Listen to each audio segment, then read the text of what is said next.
You know, I differ with Sudi to that extent, where there are quite a number of legal practitioners who believe that it's not the inadequacy of laws. The laws are there.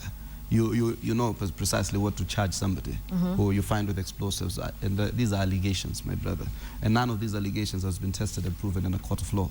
So we take some of these slanderous remarks made by the police with a pinch of salt. So that said and done, the police, you know, even it's been a strategy. Even the whole time I was in the human rights fraternity, they will kill you and say, you see, we found these guys with explosives. This was a Mungiki who was about to commit a crime. And the gullibility of the Kenyan mind. In fact, we should even be telling the media to exercise a certain level of social responsibility when it comes to reporting the police official lines or statements. So I think what happens is it's not the inadequacy of laws. We don't mind when somebody says you deregister someone when there's a fraudulent acquisition, but you do not give the registrar of persons that discretion to deregister people en masse, because what is going to happen, these will be arbitrary kinds of decisions. So therefore, I think we need to, you do not, as I agree with Ahmed Nasser, you do not write laws that are specifically targeted to certain regions or certain groups of people. It is obvious they're targeting, for instance, the Somali.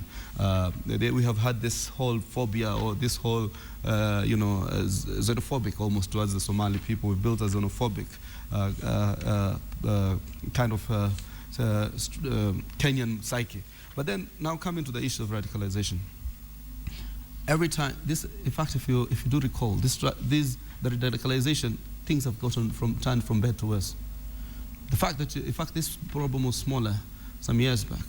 And I think if you look at some of the UN reports, including those people who've been radicalized or who've taken to the ranks of the Shabab or other radical groups, they will tell you the majority of them said, in excess, I think, of 70–80%, said that they were forced into radicalization by the government's actions in terms of that perception that, our religion, our community is being targeted. There's no room for justice, no room for equity, no room for constitutionalism. So that's why we need to fight that narrative. So you don't arrogate the constitution. So what has happened is the government needed to change strategy like yesterday.